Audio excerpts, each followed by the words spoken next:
here's why we have Linda. We talk a lot about, you'll hear me talk a lot about customers. Our number one customer is the learner. Our number two customer is the employer. And in many ways, to serve the learner, we've got to have this critical interaction between the college and the employer. It's got to be unbelievable. It's got to be tight. It's got to be tighter, frankly, and probably more coordinated than anything we've ever seen before. And so when we wanted to find someone from kind of our ranks, all of you are doing amazing work. And we wanted to bring frankly, someone from your own ranks who is frankly known, not just in Texas and across the country, but around the world, on how do we create those employee relationships, not just as one-offs, but as a flexible system that can yield not just credentials that make sense, not just jobs, but hopefully a business model that can sustain this work. So I'm going to turn it over to my colleague, Anna Hege, to lead this conversation, as usual, more capable than me. And Anna, I'll leave it to you to take it away. But this critical interaction between the community college and the employer in all of your jurisdictions is what this is going to rise and fall on. And it's why we want to have this conversation with Linda today. And so Anna, take it away. Thank you, Chike. As usual, you are much too modest. Good afternoon, everybody. It's great to see so many of you again today. I have the honor and the pleasure of introducing Linda Head. As Chike mentioned, she's the Senior Associate Vice Chancellor of Lone Star College. Of Linda's many accomplishments, but the one most recent that I think is going to be of great service to all of you is that she oversees a division of external employer relations at Lone Star College. She has spent her community college career developing a trained workforce for business and industry. And under her leadership and direction, Lone Star College has been able to embrace a comprehensive, transparent, and collaborative approach to develop competency-based workforce associate degrees and certificates. So you'll see a lot of her fantastic accomplishments up on the screen, but I just wanted to give that brief overview of some of Linda's accomplishments before I kick it over to her to just tell you a little bit more about the college and the structure, and then we can delve into a discussion, and we'll have plenty of time after this discussion for some Q&A. So Linda, I'm going to pass it off to you now. Thank you. I appreciate being here, and I see a lot of my longtime colleagues. Sunil, hi. I couldn't figure out how to send a note back to you and many of the others. I guess of note here, I'm most excited about getting back on American Association of Community Colleges and the Workforce and Economic Development Committee, the commission. If we don't do this work nationally, which is the point of being here today, it's not going to work. We do a lot of micro work that is really good work, but we have so many good things to share. And with the number of people unemployed today, and as Chika was saying, we need to do this faster and more efficiently with great processes in mind. The other thing I want to note here is I didn't go to Columbia. I didn't go to Georgetown. I didn't go to GW. That's not where I received my education. I grew up in Erie, Pennsylvania. And why did I leave 40 years ago to move to Houston, Texas? For a job. There were no jobs in Pittsburgh or Erie or Cleveland or Buffalo in 1980 when I graduated from college with my undergrad. So I moved to the South where US Steel had moved, and Chevron and Gulf Oil and many companies had moved to the South because it was less expensive and they didn't want to deal with unions. And, we know the reasons, but a lot of us had to move. And I don't know about you, but I want our kids to have a job in this country and want to be sure that the United States stays as one of the most successful countries in the world. Next slide. Yeah, we have the same last name. And 6 years ago, when Dr. Steve Head was chosen as the Chancellor of Lone Star College, I was invited by the Board of Trustees to stay on in my position. I don't know if any of you work with your spouse in the same location. It makes life really interesting. He has a PhD in history, and he came up through student services, starting as the Director of Financial Aid. So we've learned a lot from him in terms of the advising and outreach and recruiting and financial aid part of helping students. I grew up starting in oil and gas, and have been at the college for 30-something years also. But I had quit at one time, worked for an IT company in the middle of my tenure there for a couple of years.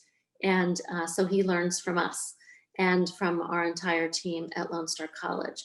The good thing is we do have a chancellor that is well respected around the country, is open-minded to what we can do to help our students get a job. And you know, we talk about a job versus a career, and do we mean short-term, long-term, something they can get in 6 weeks like truck driving, or something that might take 15 years being a surgeon? And it's all a job, and it's all a career, and it all takes education. Next slide.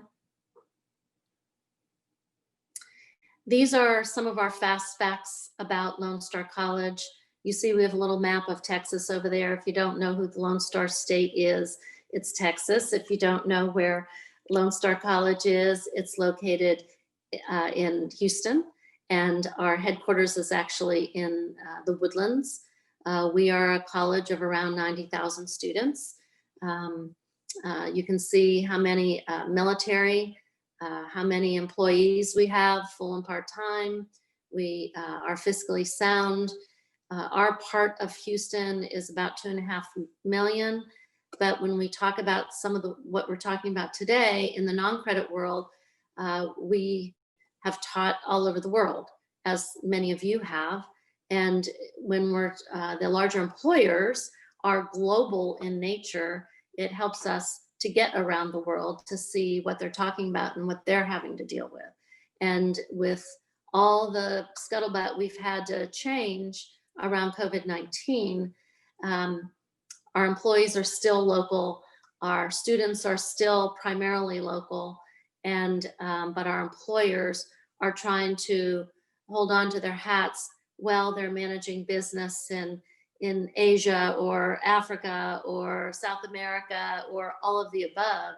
At the same time, they're trying to hold on to their companies here in the United States, and many of them are headquartered here in the United States.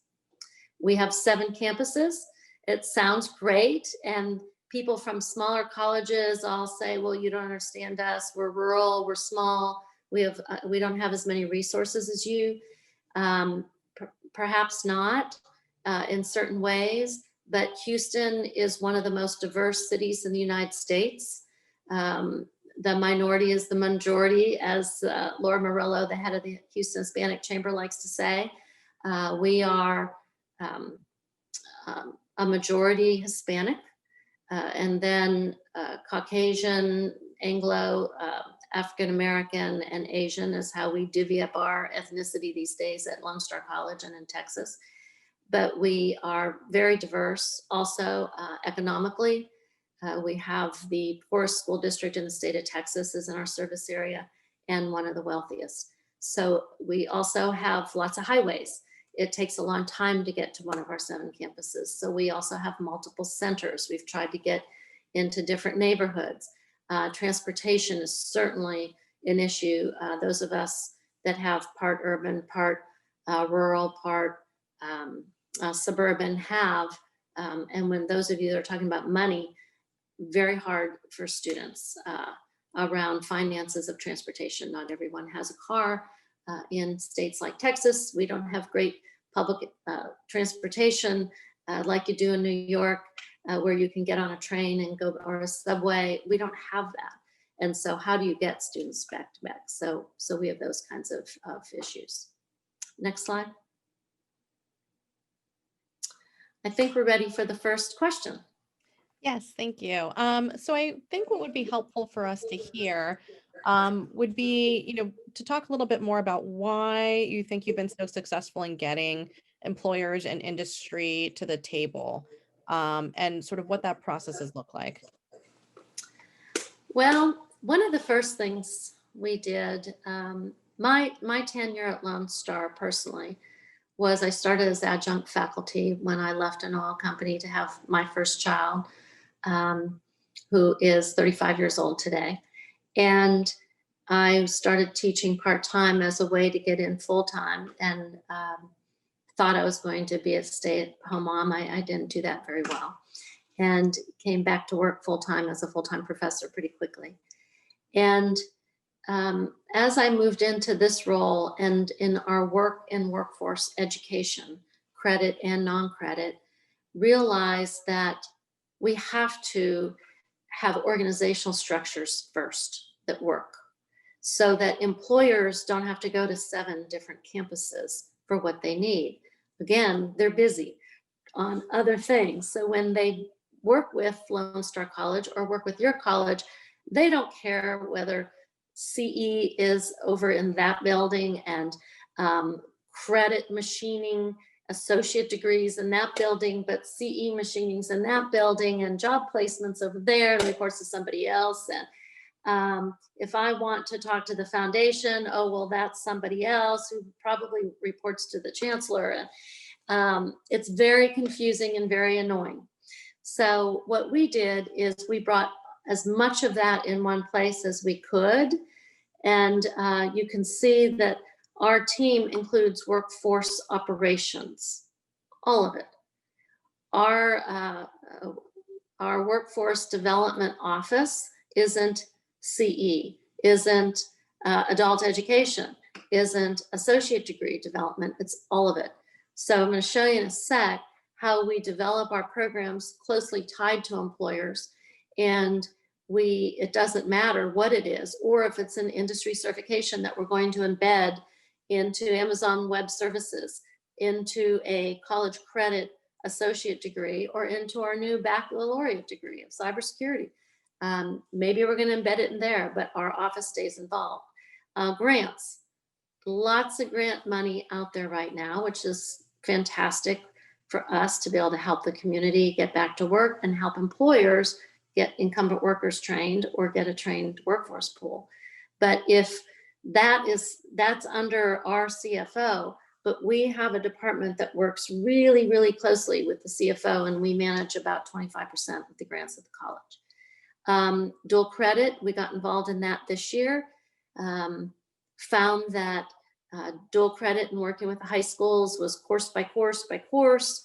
So for those jobs that employers have right out of high school with some sort of dual credit while they're in high school, works much nicer that we can coordinate that from our office with one of our vice chancellors, the vice chancellors of student services. Veterans.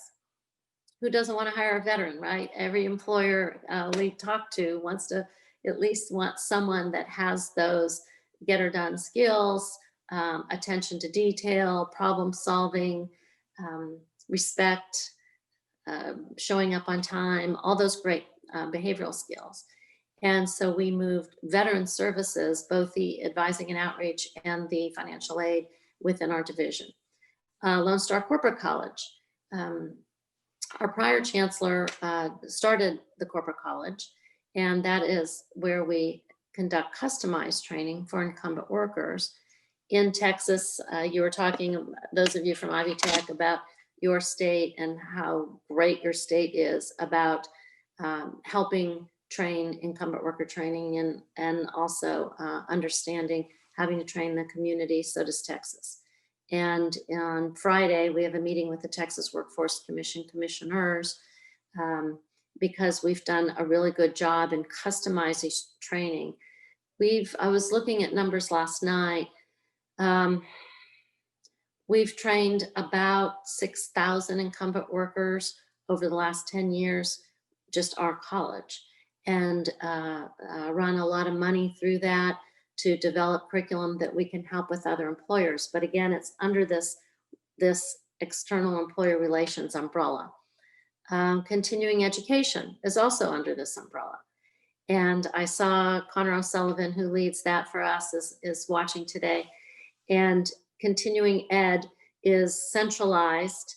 Each president has continuing ed at their campuses, but it's centralized under one umbrella so that we can be very nimble with that. And later on, I'll give you an example from Harris County of what we're doing right now this week in trying to train 250 people quickly with some COVID-19 money and get them a job before we leave for the winter break. Leadership and economic development.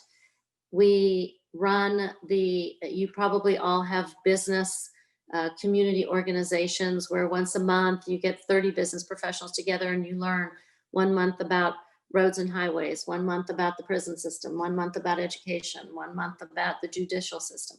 Well, we have that too, and we run it out of Lone Star College, out of our division. And it really gets us better connected to other employers that we might not otherwise, because there are a lot of smaller businesses that participate in those local community leadership programs. And we also run a leadership high school out of this part of the division. This year we have about 120 kids, sophomore year, that are in a similar leadership program. And then economic development, we run the reports for Harris County for economic development. Not to take away from Department of Labor or Texas Workforce Commission, but we use our own tools such as MZ, Economic Modeling Systems, HARS reporting. We map it to local data, and that comes out of a contract we have with Harris County for economic development. In Texas, we have multiple economic zones. And so it helps us because we get that data. We have to do it for Harris County. And so our presidents, our deans, our VPIs, they all have that data anytime they want it, because we are pulling that data and refreshing it. And with COVID-19, it's really changing what that landscape looks like economically and what businesses are coming in. And sad to say, what businesses are not doing so well. Workforce marketing and outreach. I think Amy Cooper's also watching today. We do our grassroots marketing, of course, like everyone, but our web, our social media, our print, those kinds of things. We are the impetus for the ideas of what needs to be marketed for our campuses. And then there's a vice chancellor that manages that for the system and has the bigger contracts with the ad agencies and things. And then workforce special projects. Aren't those a zillion right now?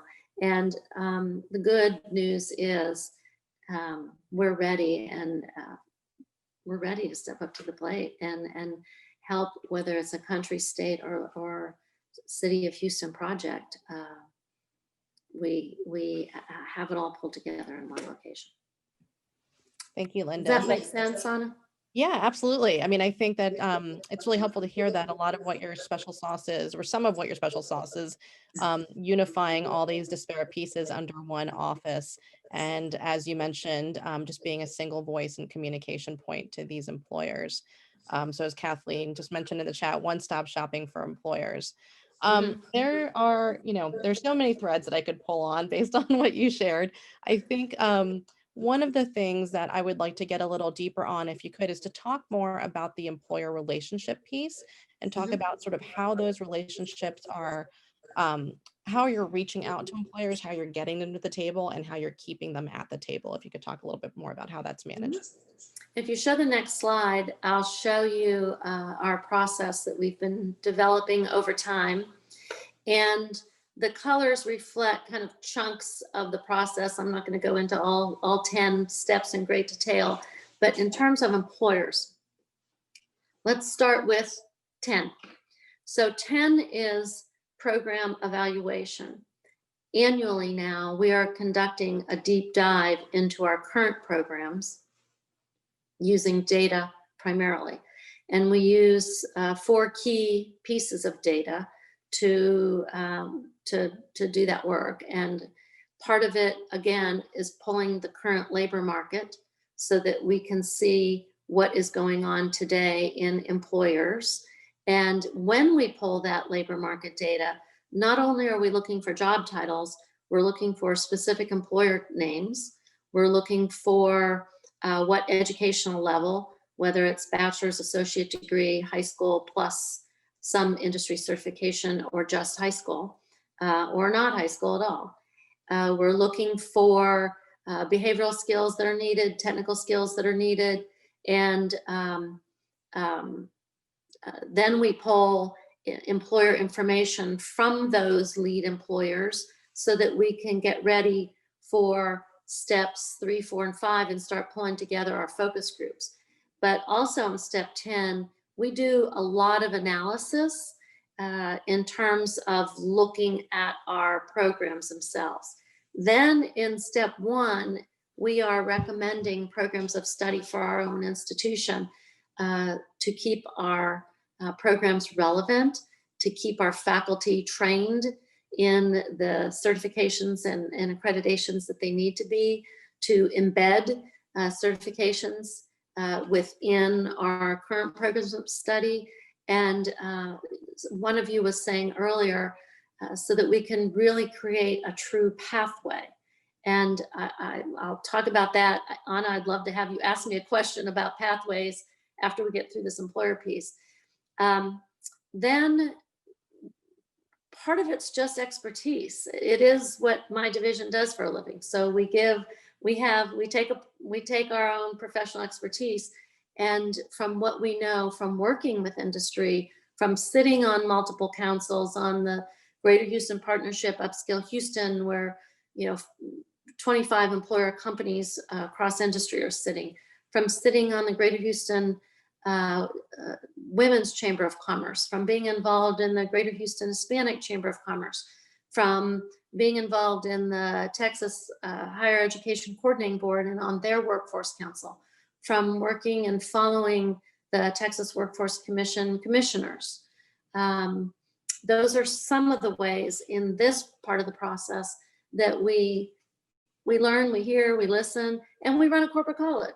So the companies that need customized training are hiring, and they're either wanting onboarding for new employees, or they're wanting to upskill their current good employees that they don't want to lose. So if they have furloughed, if they have laid off or downsized in some way, they may have a shift into something else. A friend of the college is Farouk Shami. He is the CEO of Chi. If any of you have bought $150 straight iron, that's Farouk's, and that's Chi straighteners and hair products. Very quickly after all this happened, he changed one of his manufacturing lines to make hand sanitizer. And he makes BioSilk and other kinds of shampoos and conditioners. Why not change it and make hand sanitizer? But to do that, he needed to upskill some of his employees. And so we were part of that and helped do that. And we had to add a different piece to one of our programs. Then as you go along into the navy blue area, that's where we meet with employers. So we bring them in. Everybody holds focus groups, right? Nothing new. And everybody has program advisory councils. But we have 2 levels of focus groups. The first one is where we bring all the employers in together and across occupations, but within an industry, to see where the overlap is. Because if we don't create associate degrees and CE certificates and certifications with common technical and behavioral abilities, we won't be able to be nimble, and we won't be able to move from program to program. Anna, community colleges, for years, our first campus opened in 1973, and I started there in 1987. And we created these associate applied science degrees that this one's for welding, and this one's for machining, and this one's for electrical technology, and this one's for ADN nurse and LVN nurse and paramedic, and all of it, right? And those of us that have the resources and employers to hire students, create as many of those as we can. What we learn in that first focus group is, where does all that overlap? Should a machinist have some welding? Should electricity is in everything, right? Everything. And when you talk about modern day manufacturing, every job needs both mechanical and electrical skills and PLCs. Someone told me once that that's a PLC for an automatic flusher on a toilet. Interesting to know. I didn't know that. So everyone needs to know PLCs because there are all these technical skills that overlap. Look at today's world in healthcare. Think about telemedicine and about nurses and online medicine. And now you have PAs and nurses and certified medical assistants online with you in an online format. They're having to understand technology. They're having to go into electronic records. They're having to baseline you. And do you need to go to a specialist or not? They're having to do a lot of things. And it's changing the job of both a certified medical assistant, of a certified nurse aide, and of a PA. And so it's changing now, really now. So we have to look at, we're looking at occupations across industries a little bit more, knowing that in the skilled trades, electricity permeates everything, knowing IT permeates everything. So, so we hear that. Then we break out into these performance criteria analysis that was first started out of Richland College in the Dallas system by a gentleman, sad to say, that has passed away. And he was a trainer in the service. And he taught us how to really chunk apart in great detail, just like we do in corporate training, and get into smaller modulars. You can call it micro-credentialing, you can call it badging, you can call it whatever you want to call it, but the military and medicine have been doing it for a very long time, and so has corporate training, in chunking teaching in small little snippets, and so that you can take that same snippet and embed it in multiple programs and not have to have a whole new course for everything. Let's talk about sales even. Sales, who doesn't need to have a bit of sales? Do you have to have a whole course in it? Do you have to get in front of the classroom and sell some widget to your class as your final presentation? Maybe, maybe not. Maybe sales is a competency that needs to be embedded into everything, because we're all salespeople as employees of wherever we work. So we get employers engaged in that whole conversation, and we spend a lot of time with employers. And by the time we get down to that burgundy triangle where there's a vote, and we get into those golds where we're actually developing curriculum and then developing a financial plan, we've developed a relationship with employers. They know who Lone Star College is. They know who the go-to people are for what they need. And we get them engaged in a multitude of ways that I'll talk about in a little bit. But they're in. And they're in so much that by that, we've spent so much time with them at multiple levels of digging really deep into what they need. And the fun part is that they're there with their competitors. So you can have Chevron, Shell, Exxon, BP all in the same room talking about the same employee need together, but they've gotten to know each other. And I think I have a slide later, but I'll mention it right now. From this, we take these employers and we get the person closest to the job for our program advisory councils.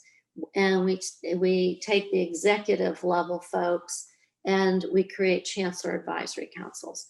And the chancellor advisory councils are strategic in nature, whereas the program advisory councils are very tactical and really work closely with the deans and the professors and the CE directors and CE instructors on the details of curriculum.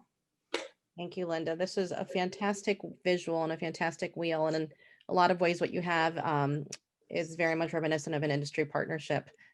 So this is fantastic. I'm looking at time, and I want to make sure that I provide plenty of time for Q&A, and we have a few coming into the chat right now. But I do think that some of those are going to speak to the micro pathway piece that you mentioned earlier.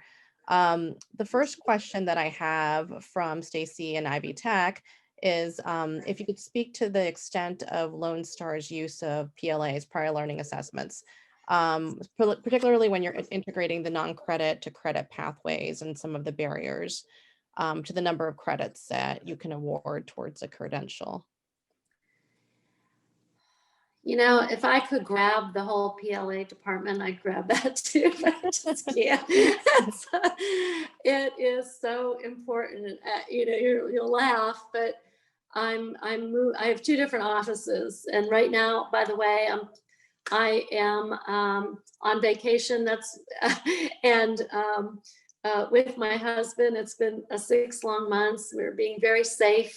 I have 14 masks and all kinds of stuff, and we're not seeing anyone but each other and a beach, and it's lovely. And no one's on the beach, so it's even lovelier. But I'll say, I found in moving one of my offices 2 weeks ago, I found a binder. I used to have 1 million binders, and in it, I had recommended to the business faculty at our college, I was a dean at the time, that we take this global companies corporate training in business, word processing, and spreadsheets and articulate it for college credit. And they said no. And I went in there with my best, I'm half Italian, with my best Italian negotiation skills, and went in there, and they still said no.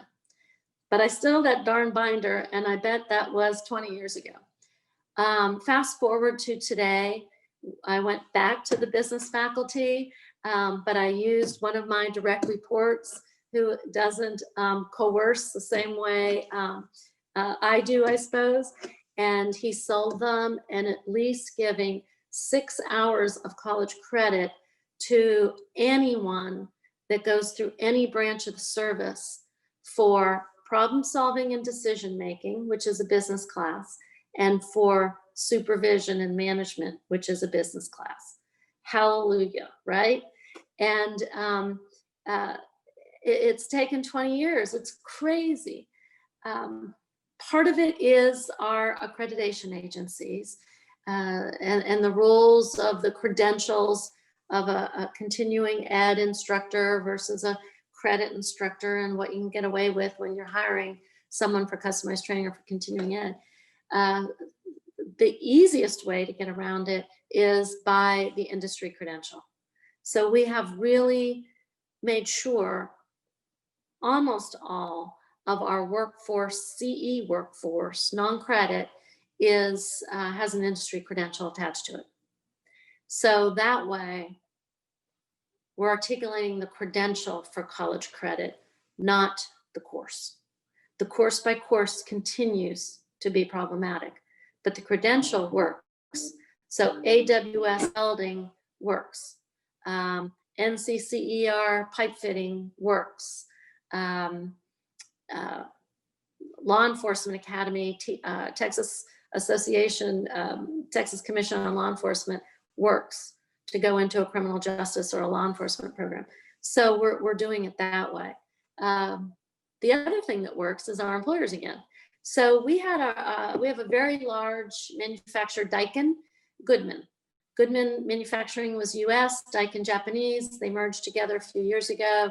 They built a 4 million square feet modern day manufacturing plant in our service area. And they were at the table with us, with our faculty and our deans, because at the end of the day, they still can say no. And they award 12 to 15 hours, depending on the program, for non-credit. We call it a pre-apprenticeship. It's not DOL, mechatronics, and field service technician programs to go into our associate applied science programs. So I will say it does take a little bit of my Uncle Vito and Uncle Salvatore's negotiation skills. And I think it also helps faculty to faculty. I haven't been a professor in a number of years, but I was. And I think that helps. It's sad to say, within our own schools, we have this judgmental internal thing between CE and credit. And funny thing is, during COVID, what we're being asked to do are fast track non-credit certificates, because that's how someone can get back to work quickly. That's helpful. Thank you. I mean, so there's a few things there. You alluded to a little bit of the change management earlier that needs to happen. We talked a lot about, the credit and the non-credit side of the house, but also one of the things that came up, the themes from yesterday, was that faculty really needs to be involved and bought into this process. And we actually have a question from our colleague Sunil at CUNY. And rather than have me paraphrase, I'm going to go ahead and call on you, Sunil, to see if you can share your question with everybody. Hi, Linda. Good to see you. Linda, my question is, what have you found to be successful when you engage and mesh faculty with industry partners, and what incentive levers have worked for you, or things that you suggest would be effective in theory? Sunil, you have a totally different personality than me, which is probably really good. From working with you over the years, it probably works really well for you. I will say, you see that arrow in that circle in the middle? That's faculty engagement. Okay. We have a 50-person workforce council, and I have reported to 7 different vice chancellors over the last 14 years due to 2 different CEOs, and CEOs leave. Some people leave with them, new CEOs come in, they hire new direct reports, right? And and each vice chancellor says, ooh, 50. Why so many? You can't have 50. You need to reduce that to only 20. 20 is effective. You can't be effective with that many. Sunil, because we have 30 faculty. If we don't have faculty in this monthly workforce development meeting, then we don't have that relationship, right? I mean, then you're just going to them when you need them, than rather having this trust relationship. And in that workforce council, we have workforce council tomorrow. In that, we talk about equipment. What equipment do you need for your classrooms that you can't get? So that my department can be the advocate for them for equipment. And when we write a state grant, we make sure we write the full 15% that we're allowed to include for equipment. That when we manage the Perkins grant, we make sure we start with them first. What kind of equipment are you seeing on the radar?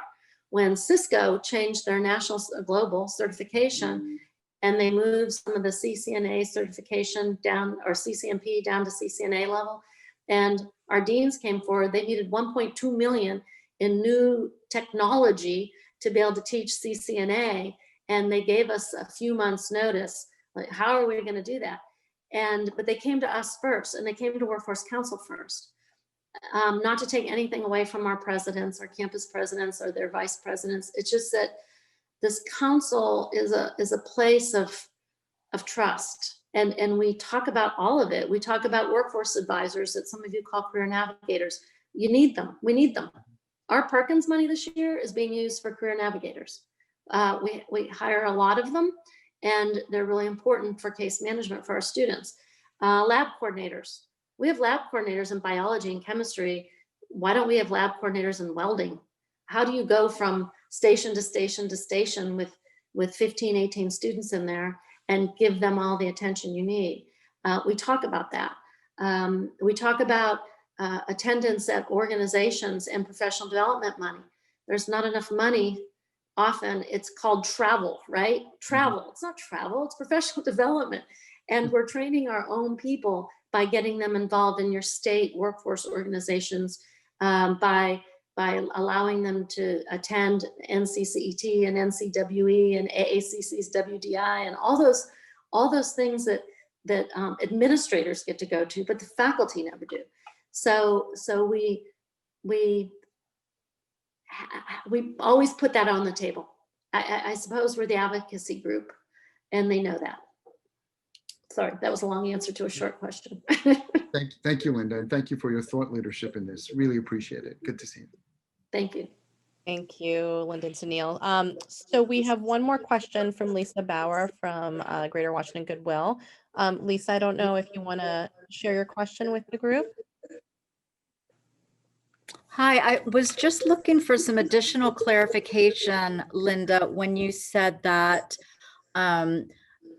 with the NCCR, whether it's welding or the criminal justice credential, were you saying that those credentials are completely aligned with the next level degree attainment or credit attainment? Yes. So credit Associate of Applied Science degrees might not teach the AWS various levels of welding certification. However, they'll crosswalk that AWS certification, whichever test it is, to their credit classes. And so the credit curriculum teams, which are led by faculty, will do a crosswalk with us and award credit for that. And I do this because we've created, sad to say, we're just using spreadsheets for that. But we just got funded for a Lumina grant where we're doing national PLA for the service, for the 4 key branches of the service, to try and get additional PLA through some key Associate of Applied Science degrees to the service. So right now it's in spreadsheets. So we have high school, state, CTE aligned with credit, workforce education, and then we have CE also aligned. And we have it all laid out, and we try to simplify as much as possible. We have 72 curriculum teams, and twice a year we really lay that out. And also at the curriculum teams, we bring them the stuff at their curriculum team meeting in the fall and the spring, and then give them these assignments and ask them to focus on some certain things that we really want their attention to, and they do it that day. Thank you. I appreciate that. Thank you for your interest Thank and for your leadership. We've learned a lot from Washington State. Can we go to the next slide? Sure. I wanted to add this too. It's not as pretty as some of the others. I like pretty colors, but that's okay. It gives the notion of what we're trying to do. This has become really important to us. I mentioned this earlier, but to have the chancellor and our presidents in these meetings with these executives at organizations, some of them meet quarterly, some meet twice a year, some meet annually. Our prior chancellor, I had traveled on one trip. I got to go with my family to London and Paris. And it was lovely. And I thoroughly enjoyed it, loved the trip. Had never traveled overseas. Then about a year later, the chancellor at the time told me I was going to South Vietnam, and that I had about 6 weeks to get ready to go, and I needed to set up business meetings over there with companies that were headquartered in Houston. And we were going to figure out how we were going to deliver training and maybe create a community college in Saigon, in Ho Chi Minh City. So I took a really deep breath and thought, how in the world am I going to do this? So I approached our Greater Houston Partnership and found those companies that are headquartered in Houston, and I started calling. I found their CEO's office. I realized if you call it like 5:15, you get the CEO's executive assistant. They're still working. The CEO's still working. They actually answered the phone. But again, this was about 10 years ago. So they answered the phone. I set up 20 business meetings in Vietnam for when we were going to be there. And then the Vietnamese set up a few with their local companies. While we were over there, we met with FMC Technologies that makes subsea wellhead equipment in oil and gas. We met with Baker Hughes. We met with Oracle.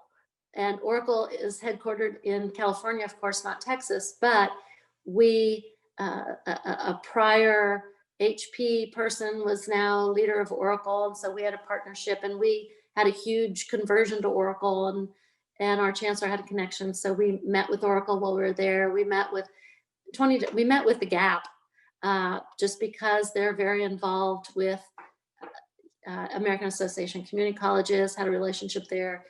And while we were there, I said, these are just little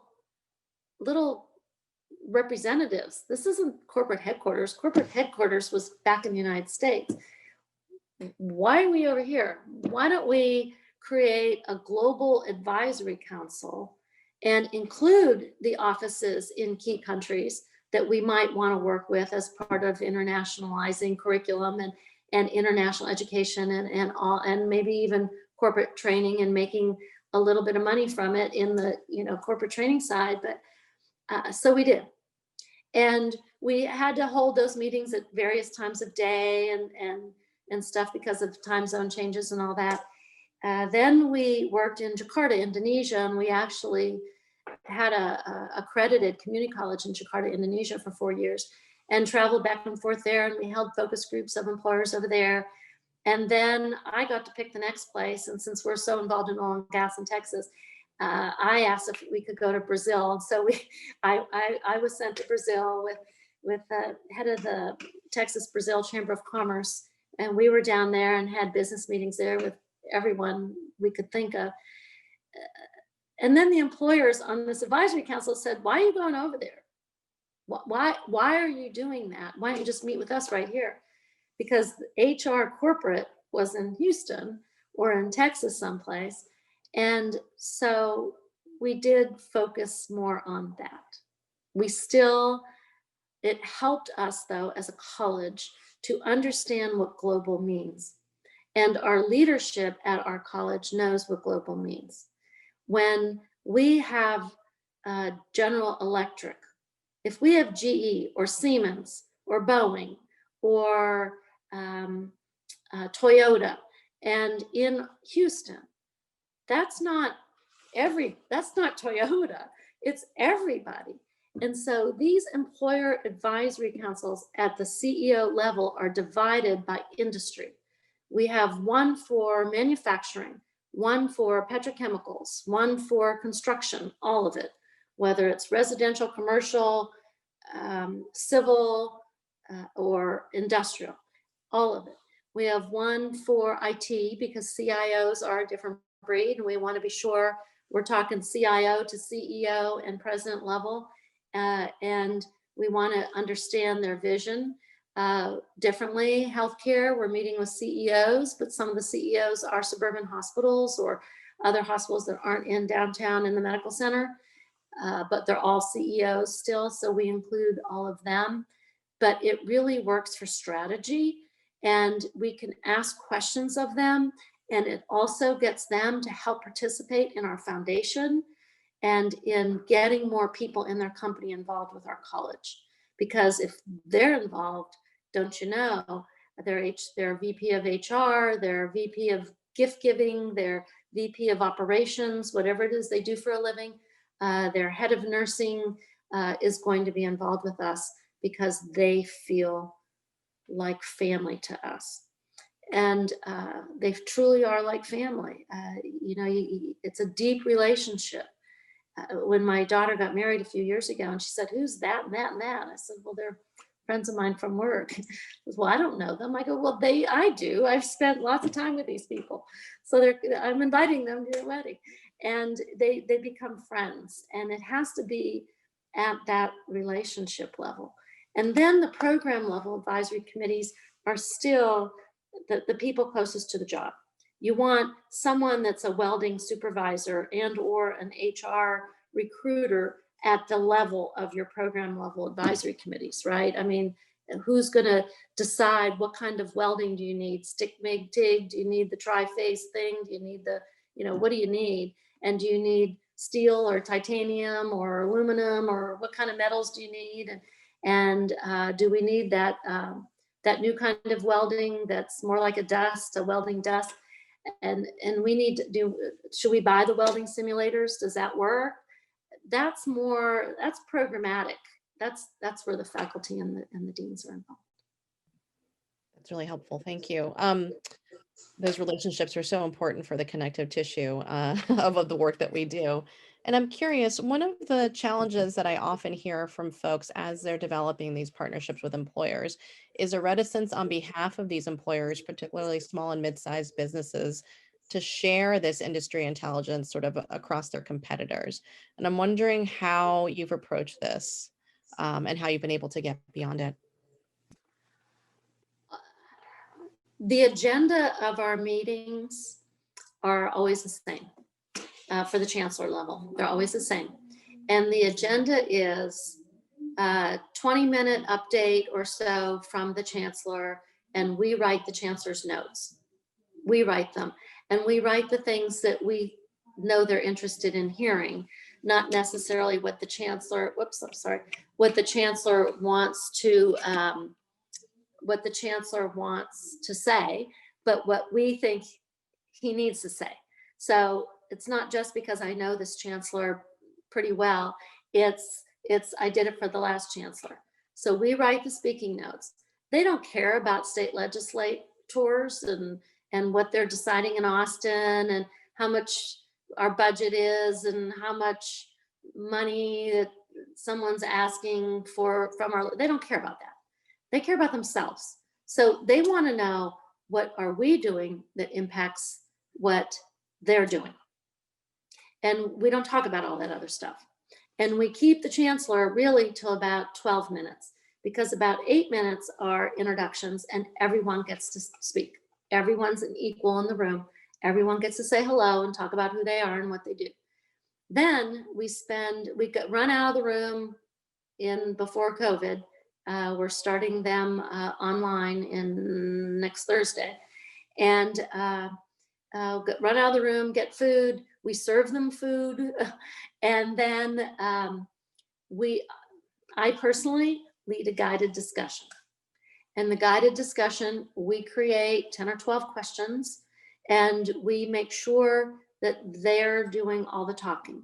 We throw out a question, and we also use some sort of polling device so that everyone can participate, whether you're the global VP for Dyke & Goodman or Halliburton, or whether you're the owner of a mid-size business that has 120 employees, or whoever you are, so that you all get to have input. Then we also stage it a little bit.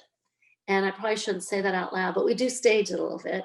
And I'll call people and say, will you talk about what we're doing with you in creating that new frontline supervision program and how that's working for you?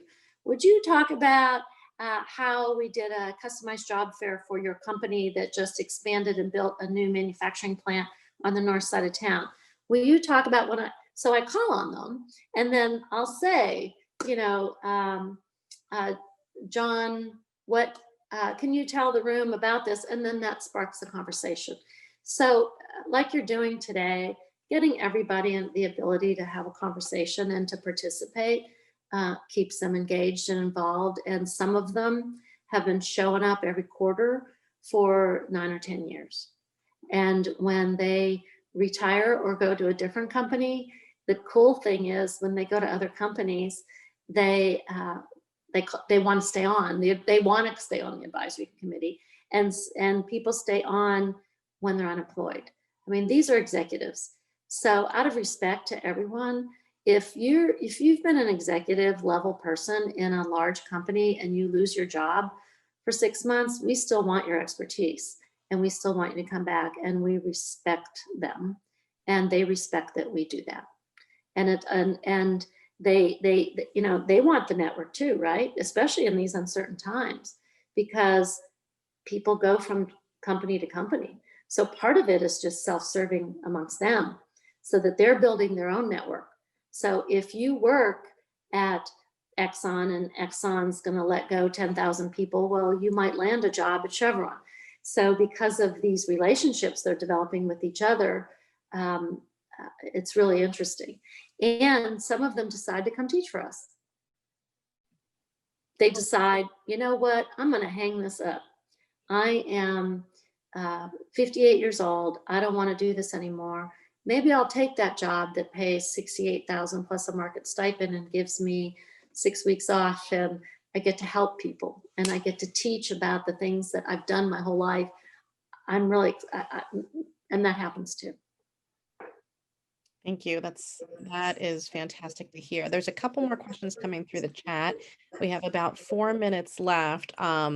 I think I'm going to kind of broaden one of the questions that we have from Laura from Prince George's Community College about how do you, it's more, I'm assuming it's more about impact. Laura, please correct me if I'm wrong here, but how do you know if these programs are working for the learners?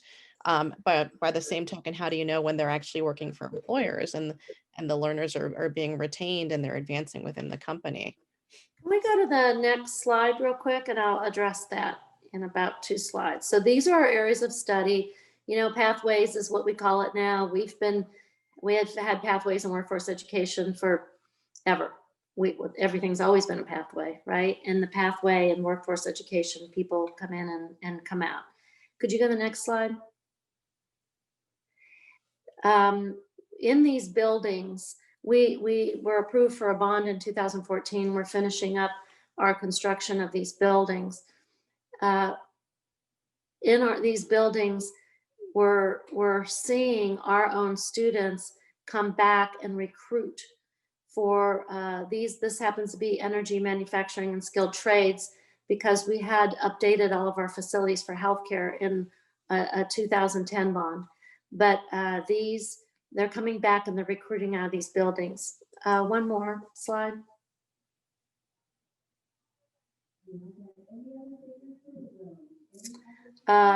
This is something that the employers tell us we have to have. I'd love to share this with anyone who wants this. This is 40 behavioral skills that we've put together in these areas that we embed in all of our associate applied science degrees. And we also use for recruiting to make sure that our instructors hold these same behavioral skills themselves before we hire them, whether it's credit, non-credit, or corporate training. And then the last one, which is the real point to answer your question. Career Star. So I don't get any money from MZ. We used to use Burning Glass as our primary. Now we use MZ as our primary. We post our jobs here, and we give students 2 or 3 key ways to find jobs. I heard Chika say at the very beginning, we don't want to just train and pray. You know, we don't want to do that. We are diligent and focused on our areas of study and our programs of study. And whether it is in credit, non-credit, or it's something for customized training for incumbent workers. Sometimes it's in all 3, but we close programs, we deactivate programs. And part of that wheel and part of that step 10 program evaluation is we will close a program. I can't close a program. I can make a recommendation to my vice chancellor who reports to the chancellor, but we make recommendations. People don't like it, and I sort of shut my eyes and I hit send on the email and go, okay, here's the evaluation of all of our programs. Here's the programs for new. Here's the programs to expand to other campuses. Here's the non-credits certification we want to add. And this is what we want to take away, because especially now with really tight budgets, you can't keep adding without taking away. So here's what we recommend take away. And then kind of close my eyes and take a deep breath, because I know people are reading it going, what? You can't take that away? That's a great program. Interior design? Well, people love interior design and everybody wants interior design, and all the high school kids want dual credit interior design. Well, you know what? I can't find a full-time job for an interior designer in Houston that requires an associate degree. We don't offer interior design anymore.